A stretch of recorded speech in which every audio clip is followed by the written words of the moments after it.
Squeezie, Lena et Inox viennent de lancer Ciao Energy. Le coup de com', je valide à 1000%. La boisson, on va en parler. Déjà, je vais être honnête, j'adore le Ciao Kombucha de Squeezie. Faible en sucre, faible en calories, vraiment très bonne. Donc, j'avais de l'espoir pour cette nouvelle boisson. Sauf que là, c'est pas tout à fait la même histoire.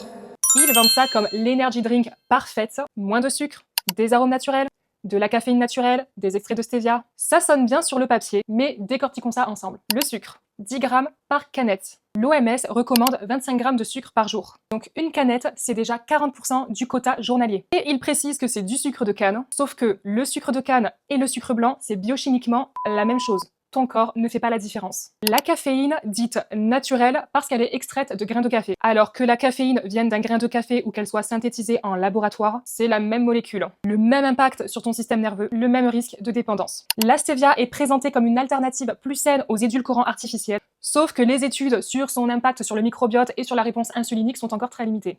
Pas forcément meilleures donc.